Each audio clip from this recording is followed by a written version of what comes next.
Hey friends, it's John. You are on the JRB Tree Climbing channel. You're looking at a pair of Garda Hitch Footloops. Here on the right, I have one fashioned with larger carabiners on 11.4 millimeter rope. This happens to be the double loop variant with a foot loop for each foot should we decide to employ it. And this loop here, I call my best friend loop. I've got another one here on the left. This is on 8 millimeter rope fashioned with smaller carabiners. This is the one I typically carry, and it is the single loop variant. And here I have a different best friend loop. Okay, so this thing called the best friend, that is a term I have been using since my very first YouTube video back in September of 2020, and I just use that term to refer to my backup, the friend who's got your back. It is my redundancy. So when I am climbing, you've seen this in my SRT and my DSRT videos, I have two bridges on my saddle, and if this was my second or short bridge, I will attach it to my foot loop, such that as I ascend, if anything went wrong with my friction hitches that are holding me to the rope from above, I always have a second and independent point of attachment to the moving rope. This is what I call my best friend loop. And this is how I've devised it here and introduced it in both of the Footloop videos on the right. But from watching some of my team executing their climbs, I see that even though the best friend is prescribed properly in the tying videos, somehow they got theirs misoriented. And so let's take a closer look at this thing. So as I move in, you'll notice that when tied properly, this clove hitch that engages the two carabiners exits on opposite sides, such that when we put a load on it, it cinches and holds these carabiners tight. What I've seen happen is some folks will accidentally assume this is how they do it if they didn't tie it wrong to begin with. They get it in this configuration, where now these strands aren't going around the carabiners, they're in this configuration, and it's simply not cinching the carabiners. So first of all, if you've got it tied this way, make sure that you've got it properly engaged. But this is also an opportunity. This version of the best friend loop, which uses a hunter's bend, well, the hunter's bend always tends to migrate into this position. It tends to always get down here, and we don't want our carabiner riding right on the bend. And the other thing, this is just an annoyance, but when we're climbing and we want to be optimally quiet, when we've got a carabiner in here with plenty of room to flop around, well, it might contact our Garda hitch carabiners and cause a clink. Well, with a very simple modification, we can change over to a different loop. I already have a video on the channel on the sliding double and triple fisherman's knot, and that's all I've done here is I've substituted a sliding double fisherman's knot. And what this does is, well, for one, we're much less likely to get this because it's smaller and more compact to accidentally remove a strand. And secondly, we can keep our carabiner just naturally separated. It's less likely to clink because we've got this barrel in between. And lastly, if we really, because this is adjustable, if we wanted to set this eye so that it's just big enough to grab a carabiner, we can do so. If we wanted to make it a little bit larger and engage our carabiner with a girth hitch, and this is about all I can do here. If I wanted this very, very, very small best friend, I could create a girth hitch here.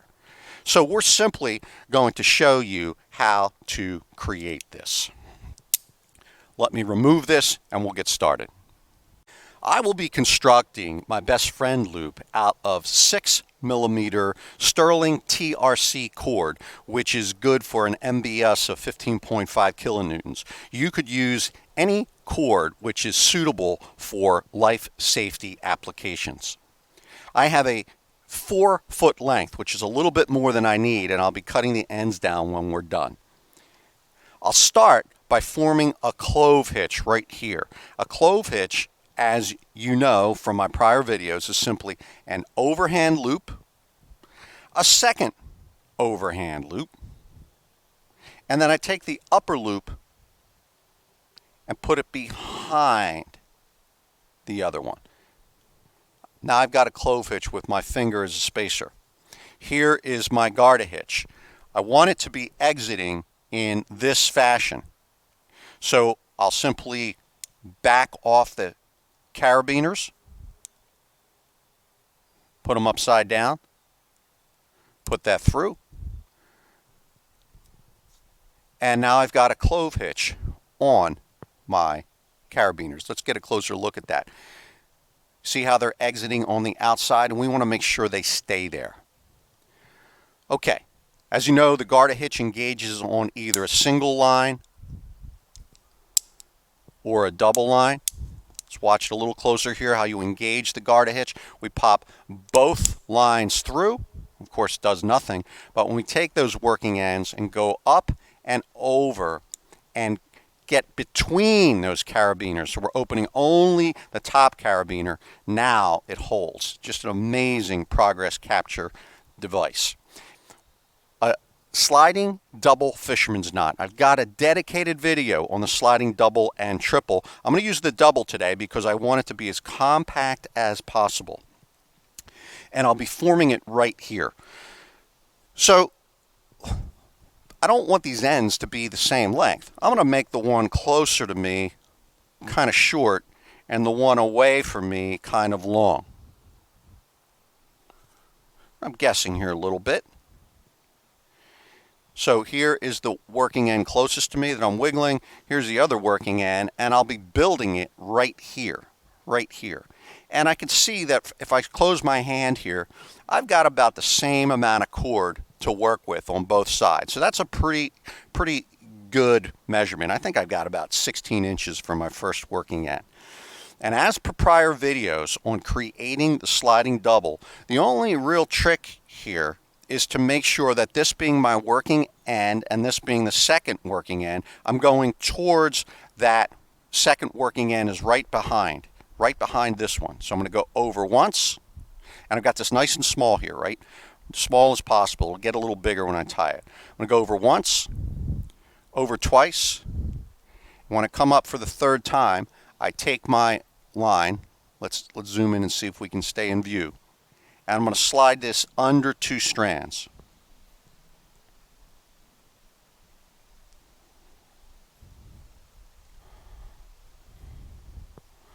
I can tie these in my sleep. The only tough part here is not getting in your way. So I've got a double overhand knot, and I'm going to simply reverse the process now. I'm going to do it with this one. So I'm orienting it sideways. Again, it's a little bit tight here. It's a little bit compact. I'm working with not a lot of room. But I go over once, over twice,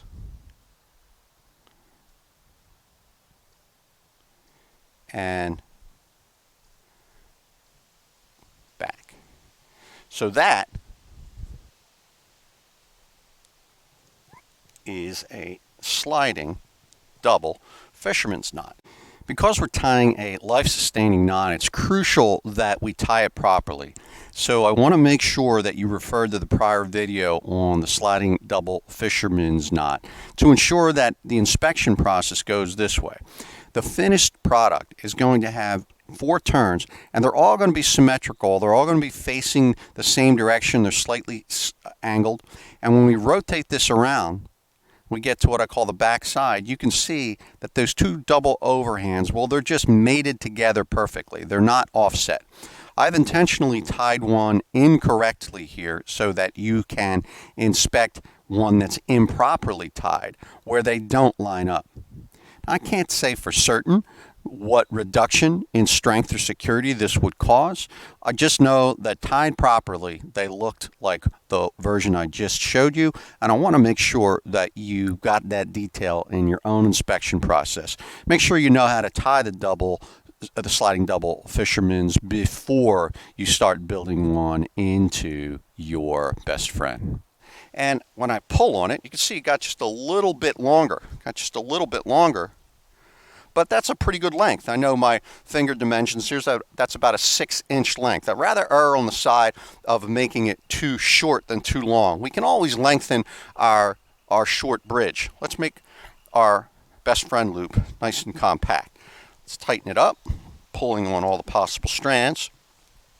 And let's decide where we want it. Again, I like to keep this loop just big enough to get a finger through. That's about how I like it. If I ever needed to adjust it, I could. It's hard to adjust the double fish after we've loaded it, but that looks about right. And the last piece of business will be cutting these ends and installing a piece of heat shrink tubing. Now there are other ways to finish these, such as tape, and even here I attempted to burn one, but this heat resistant cord it's not very receptive to burning, and here I used a dipping solution, and that dipping solution just has a very pungent smell, and so we are simply going to use heat shrink tubing. I am going to do it right here on the tree.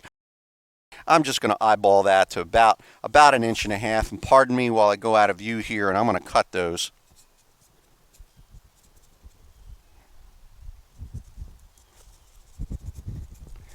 Okay, and in my pocket, if I haven't lost them here in the woods, I've got some tiny little pieces of heat shrink tubing.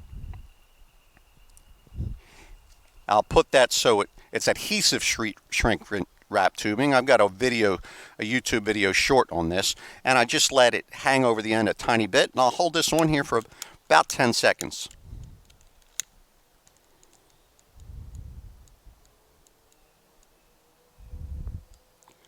Maybe takes a little longer here in the woods where there's more breeze.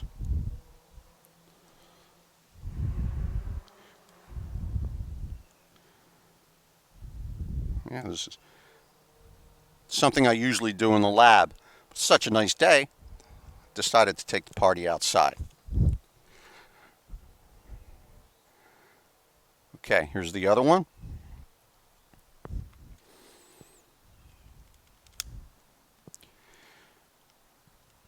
So if you've heard me use the term best friend loop in prior videos and you didn't know what it was, well, now you do, and now you know how to create an alternate version of that design, one that's just a little bit more stable, but still something that we can trust our life on. Obviously, I'm going to let those get cool, and then this is where I would engage my short or redundant bridge.